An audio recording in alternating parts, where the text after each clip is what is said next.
When Vince Russo starts calling for people's jobs, you know we're either about to hear some controversial truth bombs or witness someone desperately trying to stay relevant by throwing grenades at the biggest wrestling company on the planet. Today's grenade? Russo thinks Triple H and 3 other backstage legends need to pack their bags and leave WWE immediately because apparently they're the reason creative is more stale than last week's bread. Grab your popcorn because this is about to get spicy. Let's set the stage for this particular flavor of chaos. On the latest episode of BroDown, host Mac Davis sat down with Vince Russo to discuss the current state of WWE, which is always a recipe for hot takes and controversy.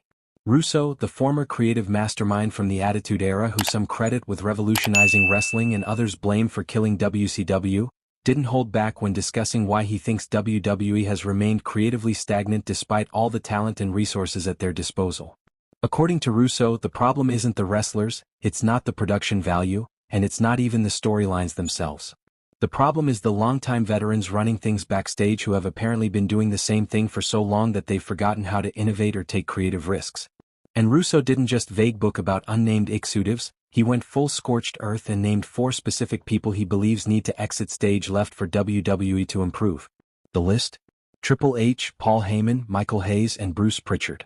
Let that sink in for a second.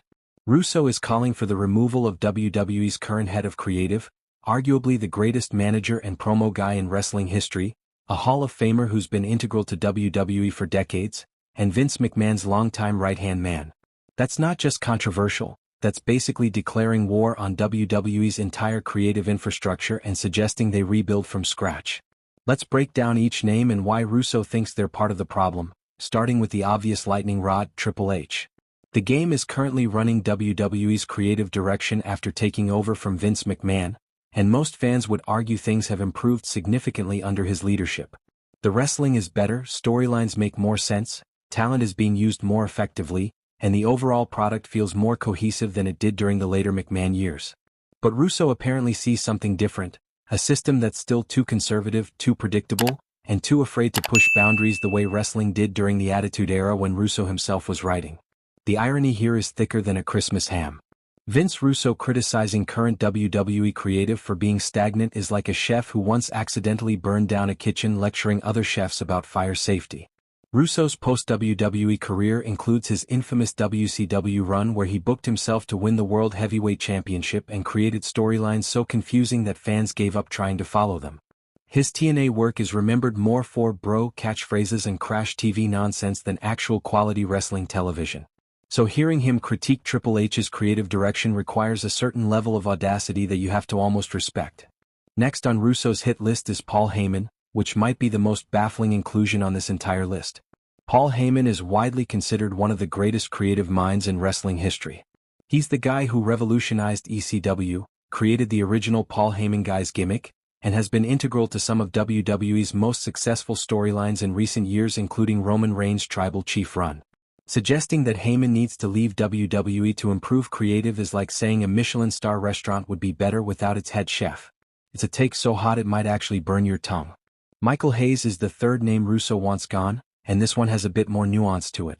Hayes has been a backstage producer and agent for WWE for decades, contributing to countless matches and storylines over the years.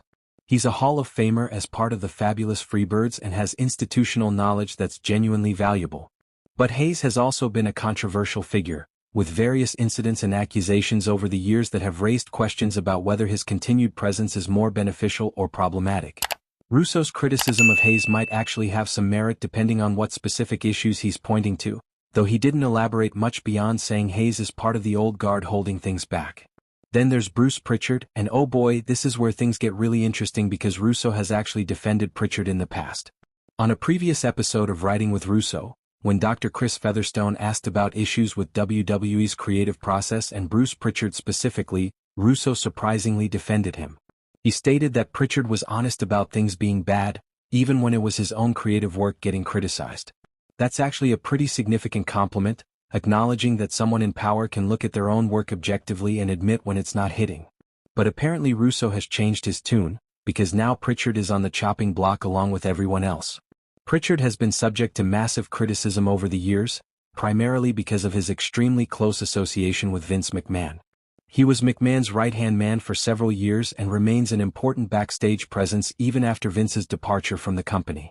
The criticism basically boils down to people believing Prichard perpetuates McMahon's creative philosophy even though Vince himself is no longer running things. Former WrestleMania headliner Ronda Rousey even went on record saying that as long as Prichard is with WWE, he essentially serves as McMahon's proxy voice, continuing to push the same creative ideas and philosophy that define the McMahon era. Now, there's nothing concrete to substantiate this claim beyond speculation and Rousey's personal observations, but perception matters in wrestling just as much as reality. If people believe Prichard is holding WWE back by channeling vintage McMahon energy, that perception affects how fans view the product regardless of whether it's actually true. What makes Russo's entire argument fascinating is the fundamental question it raises about WWE's creative direction. Is the company actually creatively stagnant, or has Russo just become so far removed from modern wrestling that he doesn't understand what contemporary audiences want? WWE's ratings have been relatively stable, their live event business is strong, they're signing massive television deals, and most fan feedback suggests the product has improved under Triple H's leadership. So where exactly is this supposed stagnation Russo keeps talking about? The counterargument to Russo is pretty straightforward. Maybe WWE doesn't need to blow up its entire creative infrastructure and start over. Maybe having experienced veterans like Triple H, Heyman, Hayes, and Prichard backstage provides stability, institutional knowledge, and a connection to wrestling history that helps ground the product. Maybe the issue isn't that these people need to leave, but that WWE needs to supplement their experience with fresh voices and perspectives from younger creative minds who understand modern audiences.